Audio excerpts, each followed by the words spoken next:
ஓம் ஸ்ரீ மகாபெரியவா திருவடிகள் சரணம். பணத்துக்கு பஞ்சமே இருக்கக்கூடாதோ அப்போ வீட்டில் வடக்கு திசையில் இது எல்லாமே நீங்கள் வைங்க. பொதுவாகவே எல்லா விஷயங்களுக்குமே வாஸ்து சாஸ்திரத்தில் சில முறைகள் காணப்படுதுங்க. தற்காலத்தில் உழைக்கும் பணம் வாழ்க்கை செலவுகளுக்கு போதுமானதாக இருப்பதில்லை.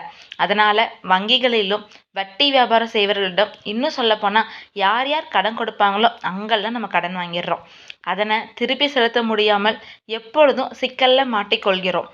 கடன் சுமையை குறைத்து பணப்புழக்கம் அதிகரிக்க வாஸ்து சாஸ்திரத்துல குறிப்பிட்டுள்ள சில பரிகாரங்களை குறித்து இந்த பதிவில் நம்ம பார்க்கலாங்க.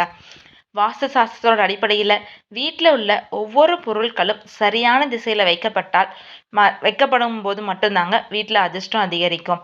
அறிந்தோ அறியாமலோ முக்கியமான சில விஷயங்களை தவறான திசையில் வைக்கிறதுனால பல்வேறு துர்தஷ்டங்களை எதிர்நோக்க வேண்டியதாக இருக்குங்க. இந்த மதத்துல வாஸ்து சாஸ்திரத்திற்கு அதிக முக்கியத்துவம் கொடுக்கப்படுது. வாஸ்து சாஸ்திரத்தின்படி ஒவ்வொரு திசைக்கும் தனித்தனி சிறப்பு காணப்படுதுங்க. அந்த வகையில வடக்கு திசை கடவுள்கள் வசிக்கும் திசை அப்படின்னு சொல்லிட்டு கருதப்படுது. அதனாலதான் வடக்கு திசை மிகவும் மங்களகரமானதாக பார்க்கப்படுதுங்க. முக்கியமாக செல்வத்தின் கடவுளான குபேரன் இந்த திசையில இருப்பதாக நம்பப்படுது. எனவே இந்த திசையில இருக்கும் வாஸ்து தோஷங்களை நீக்கணும் அப்படின்னா வீட்டில் நேர்மறை ஆற்றல்கள் பெருகி செல்வ செழிப்பு அதிகரிக்குங்க. வடக்கு திசையில வைக்க வேண்டிய பத்தி இப்ப நம்ம பார்க்கலாங்க. வீட்டோட வடக்கு திசையில கண்ணாடி வைப்பதால நேர்மறை ஆற்றல்கள் வீட்டை நோக்கி ஈர்க்கப்படுங்க.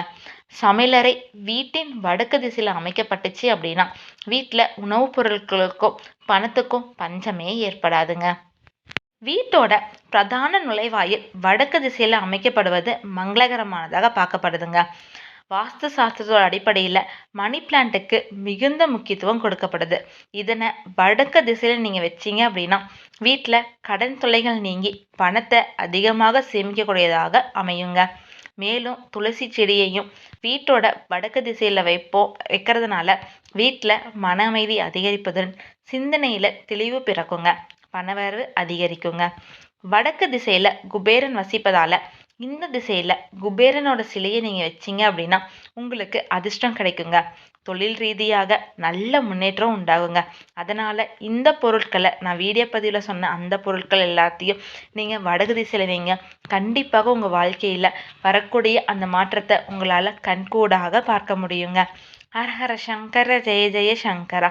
ஹர ஹர சங்கர ஜெய ஜெய சங்கரா. ஓம் ஸ்ரீ மகாபெரியவா திருவடிகள் சரணம் சரணம்.